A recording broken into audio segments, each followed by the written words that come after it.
Welcome back to the Security Unhappy Hour, where we bring together a group of security professionals and naturally cheery folks to discuss topics in the cybersecurity community, share knowledge, learn, teach, and exchange ideas. Before we get started, it is important to point out that the views and opinions expressed on the Security Unhappy Hour and related websites are those of the hosts, guests, and authors, and do not necessarily reflect the official policy or position of any one company. In this episode, Lisa Bradley, Katie Noble, Crob, and I are going to talk about building and retaining a high-performance PSIRT. Crob, why don't you take us away with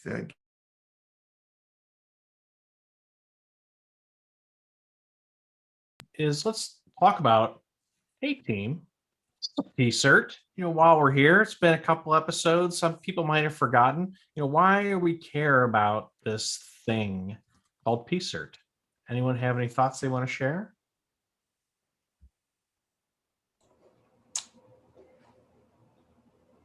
We all know it so well, we don't want to add in.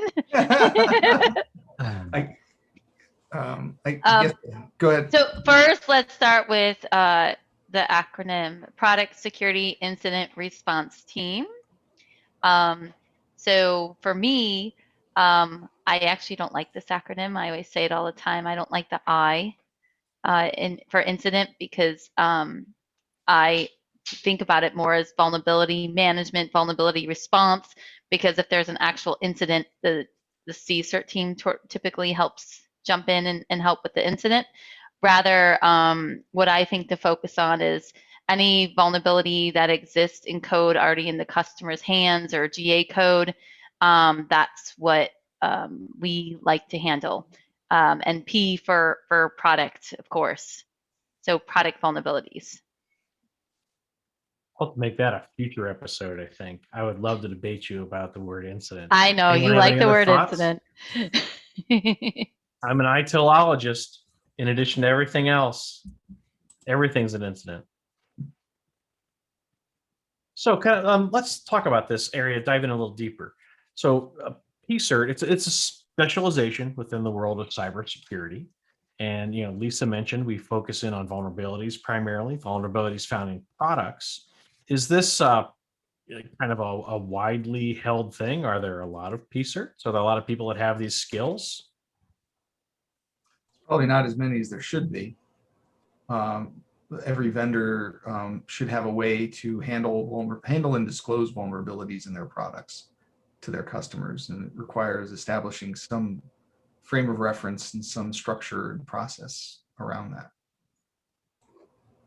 Yeah, I'd say it's not nearly as well adopted as it should be. My favorite case is the fact that we are now gotten to a point where you have product vendors who don't know their product vendors. I'm not joking. So this happens a lot in IoT, in the IoT market. You see people who slapped a Wi-Fi chip on it and now don't know that they're a product vendor. And so the more traditional tech companies, we kind of know, but some people don't. Yeah, I think that it's starting to become more well known, but I mean, I'm so thankful that I'm in this field. I consider it a niche. Not a lot of people have this skill, and therefore it's really good for job security. So I like that part. But I think that leads a lot into, what our topic is about, because we are a niche, and in general, I think they say by the end of this year, there'll be 2.5 million cybersecurity jobs unfilled, which is a lot. So I'm so thankful that my old company said, hey, you need to find a new job within us. And this is where I landed by luck, I think. That's cool. And you're exactly kind of narrowing down towards the topic we want to talk about today. We want to talk about building and retaining that high-performance PSIRT, that high-performance product security team. Because obviously, it's a niche. There aren't a lot of people that have this specialization. And some people are obviously very confused about how to do it. So I think we might be able to provide some advice and have a good conversation around how we can try to develop the best best damn PSIRT we probably possibly can. So let me ask Josh. You know, when you think about that term, high performing PSIRT, what hallmarks? What do you see as indicators of a team that is kind of doing that job very well? I think high performing PSIRTs are ones that bring order or organization to the chaos of dealing with security vulnerabilities. I mean, fact is, there's usually a lot more stakeholders in handling a security vulnerability than a normal defect in a product, and it requires the ability for somebody to not only understand at least some of the technical aspects of the vulnerability that's been described, but then be able to manage that, the handling of that vulnerability, and then the ultimate disclosure through I was going to say a standard process, but it's a standard process for that company, as opposed to an industry standard like an ISO standard. So I think the going back to the base of managing chaos is what high performing PSIRT does.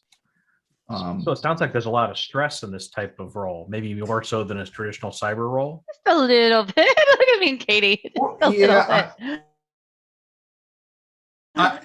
I wouldn't, want to say it's more, but I will say there is a lot of stress. It is you're always on, because you're dealing with, you're essentially dealing with escapes, right? And you have to be able to communicate those to your customers, and you have to do it in a fashion that's digestible, and you have to be able to make sure that all the stakeholders, researchers are included, are along for the journey together to deal with that security vulnerability. So, and it takes, I feel like personally, it takes certain kind of people to do this role. And it's usually a person that has a cybersecurity background. It doesn't necessarily have to be in product security. It could be in enterprise security. I think you need somebody that the same person should have strong communication and leadership skills, because you're going to have to advocate for both the customer and the company, the vendor that you're with, as well as the security researchers or legal or communications teams. You're going to be helping to coordinate a lot of the effort with all of these other constituents.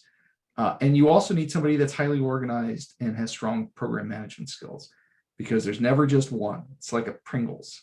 There's a whole crap load of them that come along for the ride. So, Yeah. Go ahead, Katie, because I was going to jump in, but you jump in first. go ahead. So one of the things that I always notice about PSIRTs and PSIRT engineers and PSIRT team members in general is that you have to be autonomous, and you have to figure out how to solve problems, often by yourself. The nature of zero-day vulnerabilities is no one's ever seen it before. And so that means that there's often not a playbook or a checklist you can follow. You have to be able to figure it out yourself. And you may have a background in one part of technology and then be handed a case that's like tangentially related to something that you know, and you have to kind of fill in the gaps and figure it out. And a lot of people, if you don't have those resiliency skills, or you don't have that excitement about the chaos, that's exhausting, and it can be a huge roadblock. Yeah, I think you have to think, you're right with that out of the box thinking, like, how do you take your past experiences, but now have to look at a new angle, because the situation is just a little different. So it doesn't matter what playbook you write, you always have to, think a little outside the box. But, Josh, I challenge you on the background, because I have two people on my team that are pretty awesome, and they don't have a traditional development or anything. One of them was a teacher. So, anybody really can get in that. Like, it's nice to have, but I don't think it's a must have. It's drive and ownership and wanting to help and having the program management. Like, those are the key things that I think are really strong. And then having the technical knowledge behind it too helps. Right. And let me clarify that, right? I think you're absolutely right.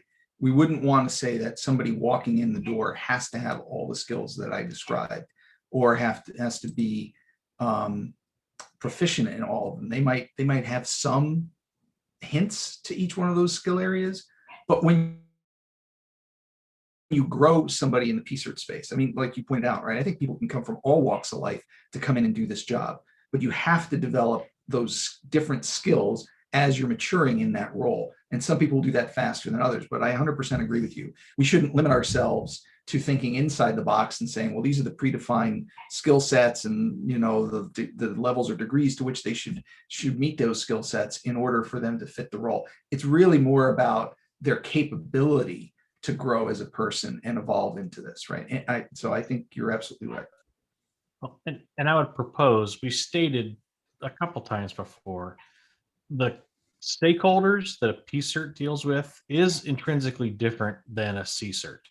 With a traditional CSIRT, you're working with internal employees and you're working to serve the needs of the customer of the organization. And that's so basically, you have kind of two stakeholder groups. With a product security team, you have your corporation and its employees. You have your direct customers if you sell a product. You will have industry peers, so other companies that may either use your technology like a partner or just kind of you share like an open source library together or something. So you're going to have more complex relationships externally. And then you're also going to have potentially obligations if your organization helps set a standard, like you created the Bluetooth standard and you're part of the Bluetooth consortium.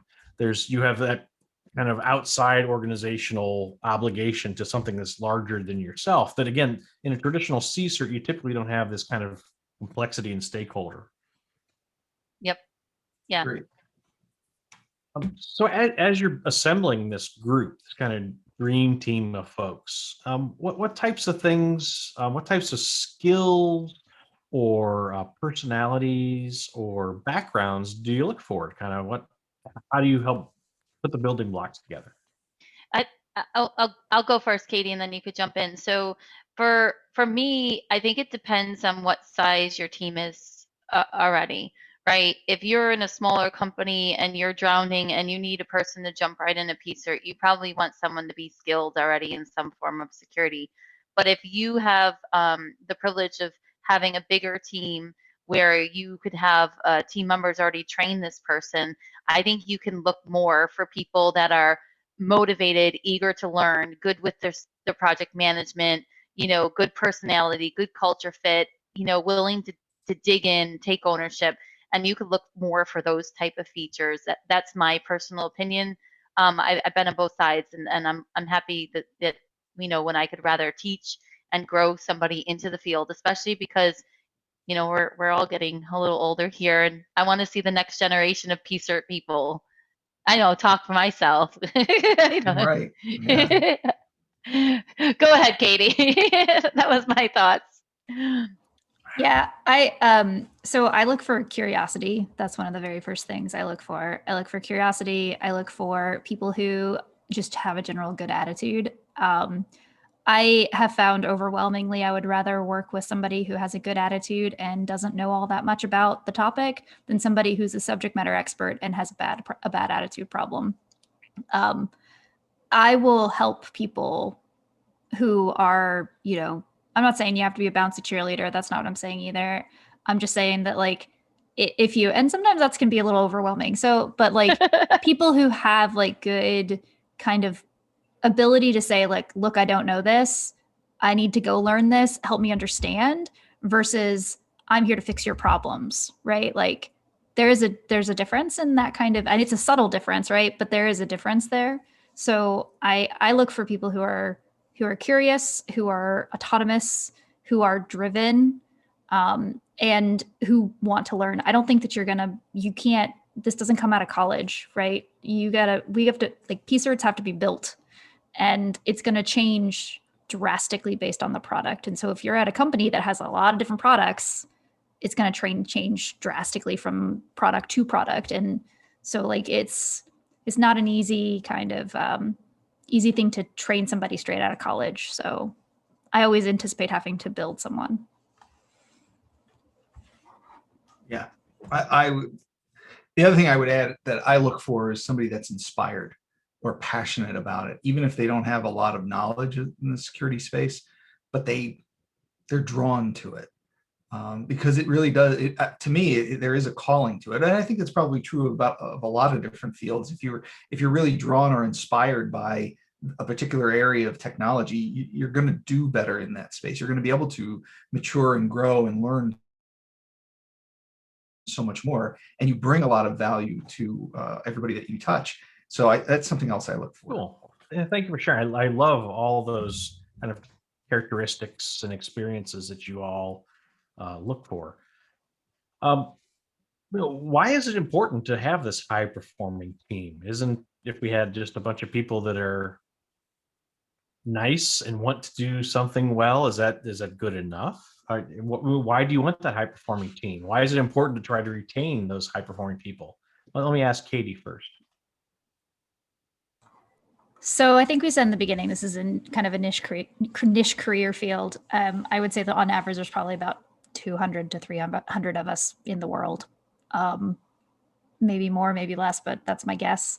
And we're not easy to replace. Like you said, there's a whole diverse skill set that goes on there, and diverse kind of stakeholders, right?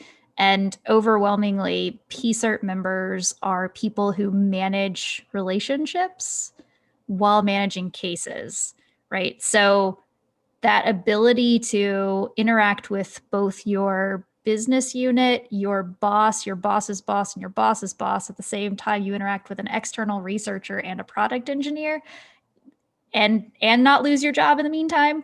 That is, and legal and comms and external affairs, and that takes a very special set of desire. Like you got to be motivated for that. And I kind of like always used to joke like everyone hates PSIRT because no matter what, I know it's sad, right? But like there's this kind of like everyone takes it out on PSIRT all the time. You kind of sometimes feel like you're the whipping boy. Researchers hate you, business units hate you. Like the boss is always like, why are you trying to spend my money? You know, legal's like, why are you such a risk to the company trying to, you know, do all these things? So it's like you have to manage all of that. So it's important to have people who, and no matter what you do, like, so I think last year the CVE program put out 18,000 CVEs, right? That's like the tip of the iceberg, right? That's the known ones. The amount of vulnerabilities that are out there is infinite. And it's not anybody's fault. That's known and proven. Right. Yeah. Right. So there's a bunch of other stuff that didn't meet that bar or we haven't found yet. Right. Yeah. So, I'm sorry.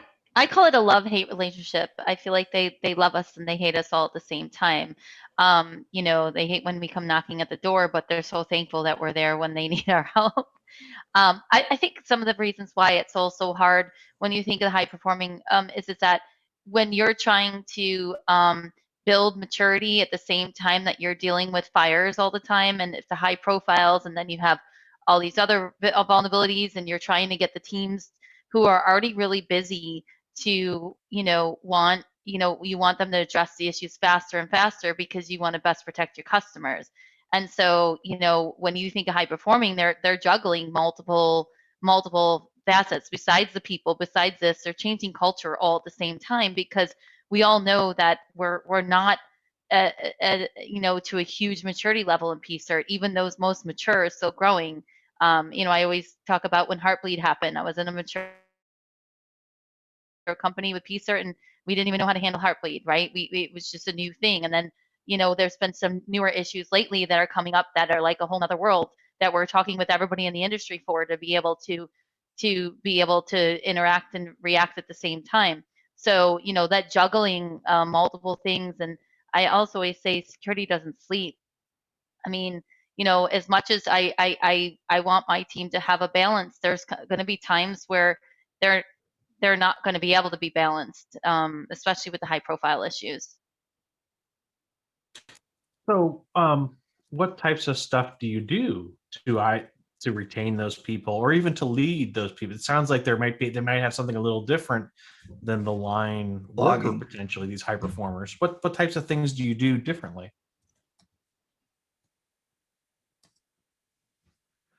Who are you asking? Yeah, constant flogging.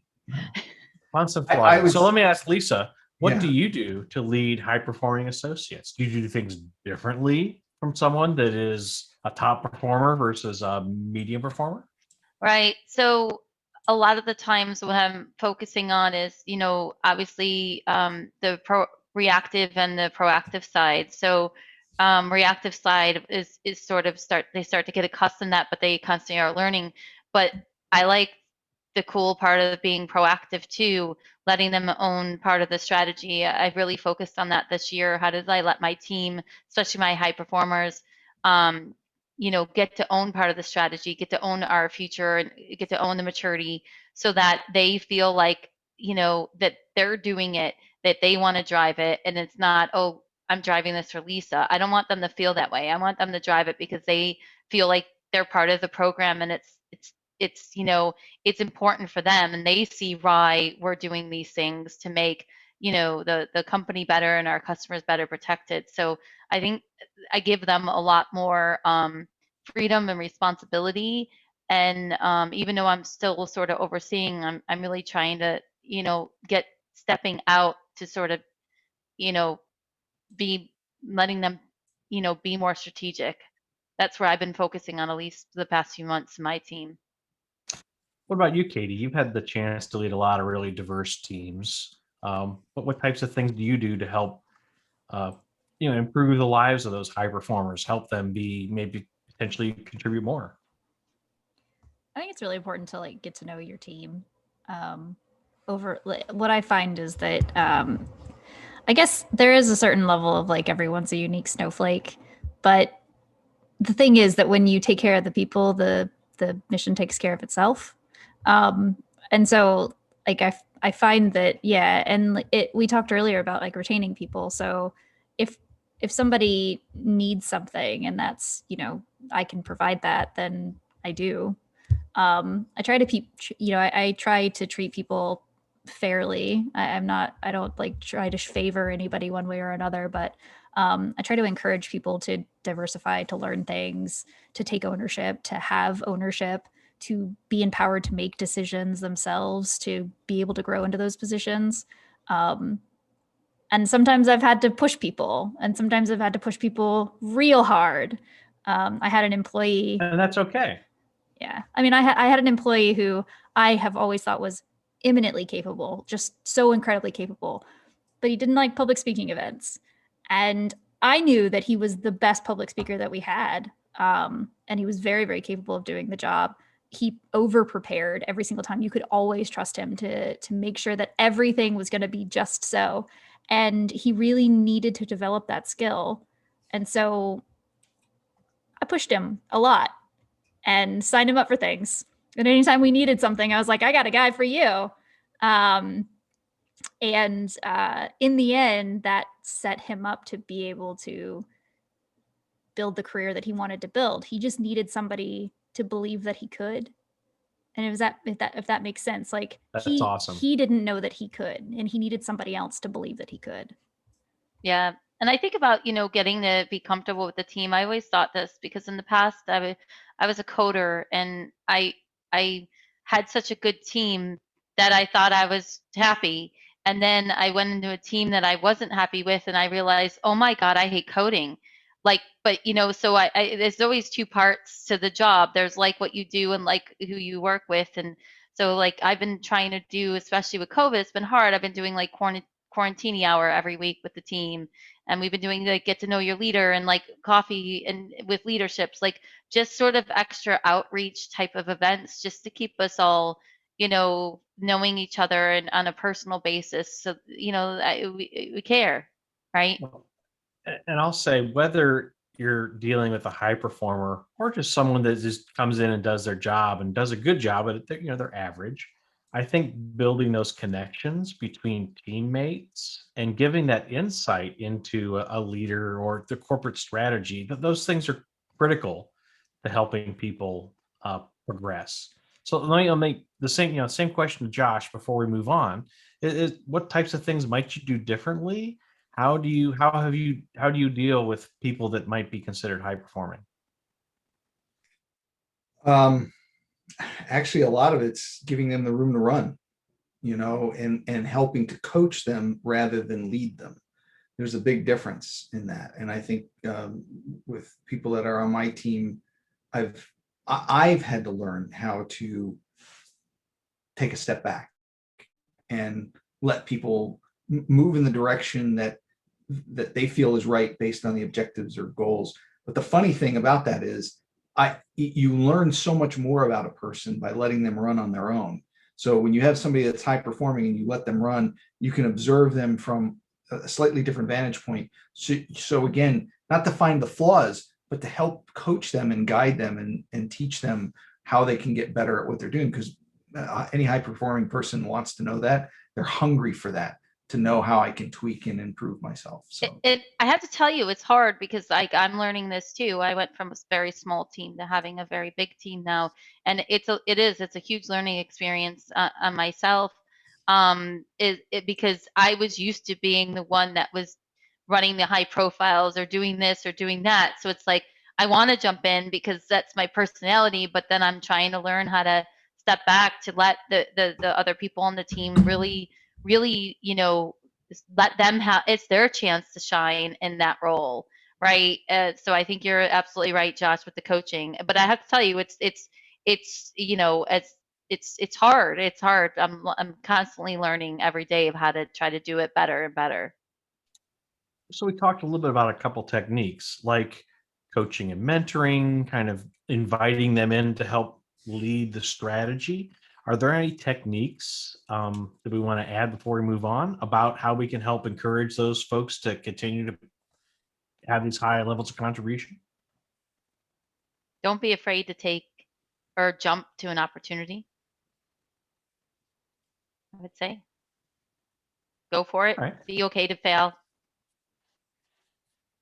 There you go. I think creating that environment where it's acceptable to fail, like Josh mentioned, not doing it for them, but kind of helping them, stepping back and observing and kind of helping provide pointers. I think that's an excellent kind of creating that atmosphere where it's okay to make a mistake. So we've talked about some of the positive aspects of this topic. What happens when the band breaks up? How do you deal with either that person leaving, or how do you help console the team and move forward, continue on executing on your mission? I'll open that up to anybody that has any thoughts on this. Go ahead, Katie. You going? Come on. Hey, progression is part of the game, right?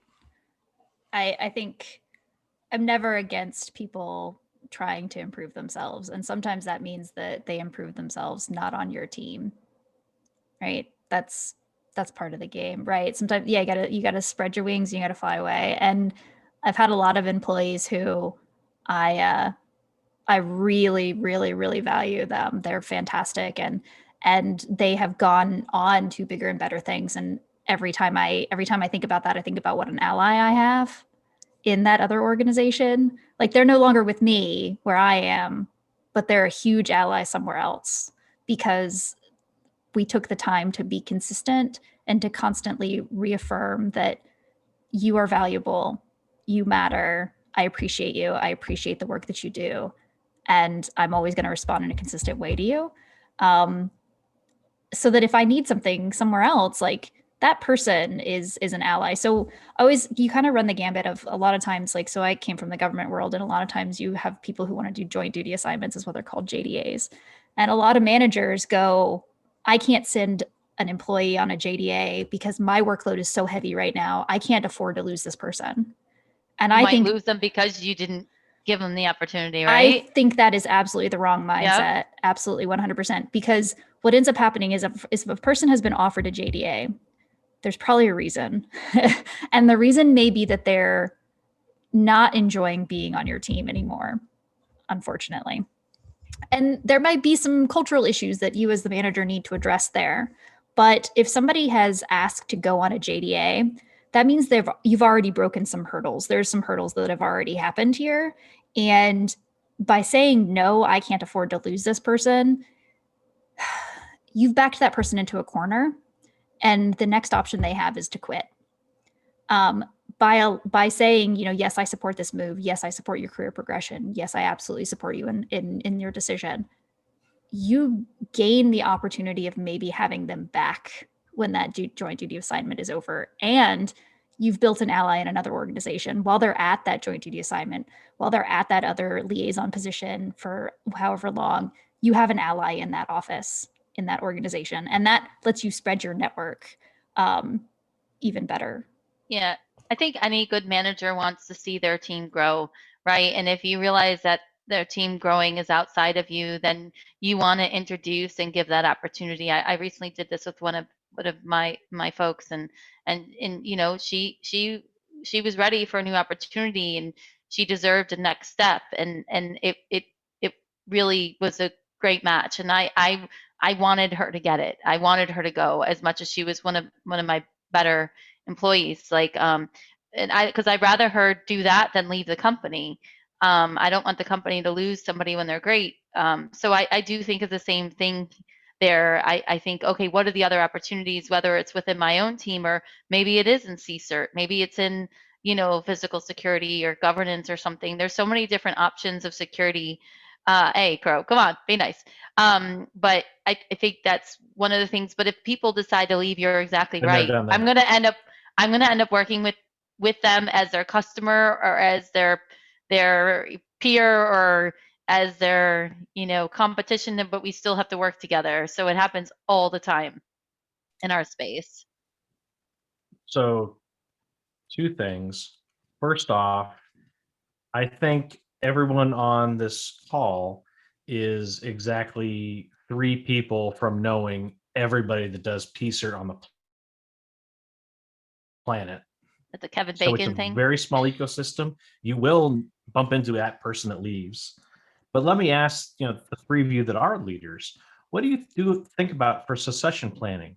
Whether it's for yourself, maybe you get provided an opportunity outside the organization, or you're grooming these high performers in your org, there's a good chance they might leave. So what do you need to do to protect yourself and your organization around succession planning? Continue to bring more junior employees in and train them. That certainly helps. You know, and I think, you know, what we didn't mention is what happens, you know, to the other employees. How do you keep the morale up when somebody does leave? I mean, every time when somebody leaves, I think that you should think of it as an opportunity, right? What do they have that you might have wanted to work on that you could say, hey, I want that, right? So I always think of that too. It's a growth opportunity for a lot of people. But yeah, I think continuing to bring in, you know, more junior employees that you could continue to grow to be able to, you know, have that passed down. But I'm very lucky to have that option.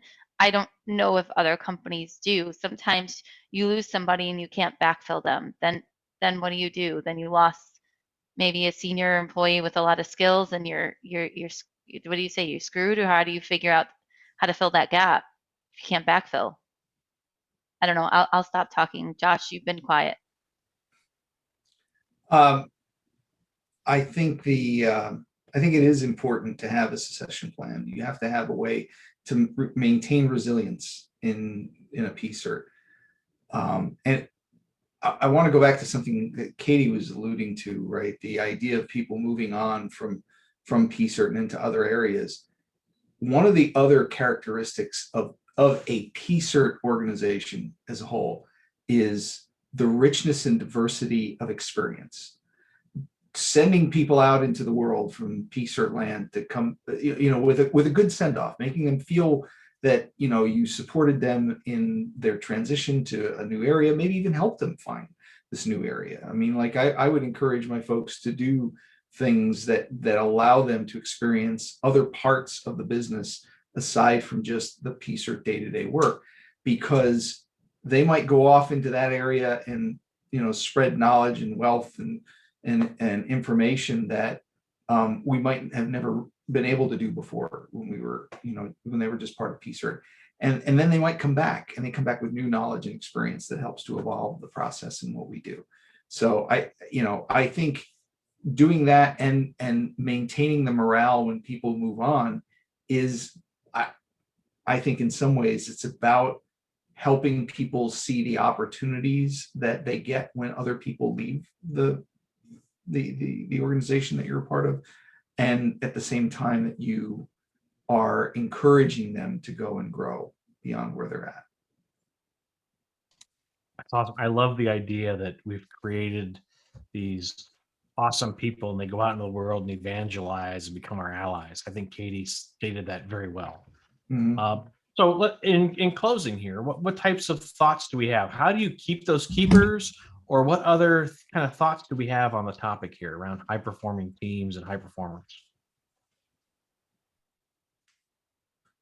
I think keeping people is, I think, in large part about finding out what makes them tick, what is their main interest, but also showing them respect, treating them as a fellow part of the brain trust, right? That, we all work together, we all survive together, we all die together, we're all in it together. And I think creating that kind of camaraderie is important to retain people, to make them feel welcome and want to be here. And work-life balance, really important, really, really important. So, or at least providing their ability to dial in the right work-life balance for them. Right. I think that's the right way to say it for them. I mean, their work-life balance might be that they need to take off an hour to help their kids do their homework. You want to allow that, right? And then they work an hour later at night. So work-life balance is very different to different people. I think that's a good call out. Yeah. My closing kind of thoughts. I think that as a manager, it's, you are what I said earlier about, like, you have to manage all these things as a PSIRT member.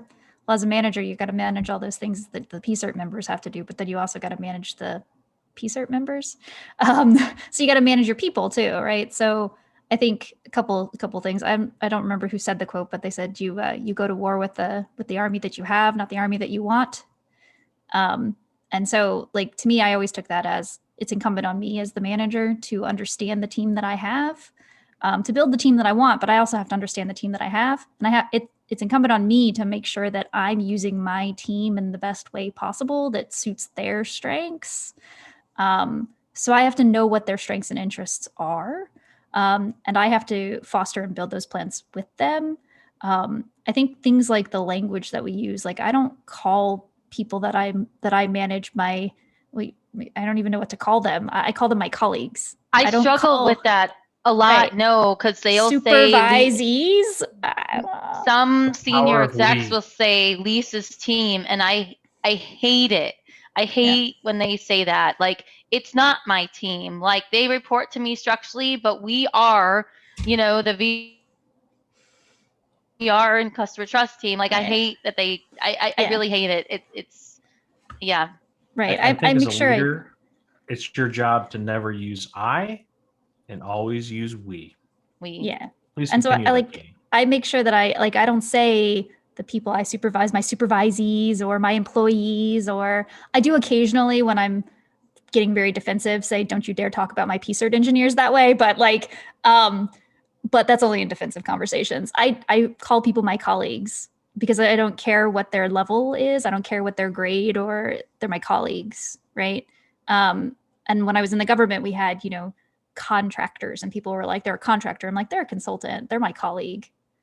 Like, you need to, like, give people the respect of understanding that, like, people are at different levels in their maturity, and they have different skill levels, and we need to equal those things out. But I would say, for like a closing kind of statement, if you are interested in being a PSIRT, if you don't have all of the tick box requirements, apply anyway.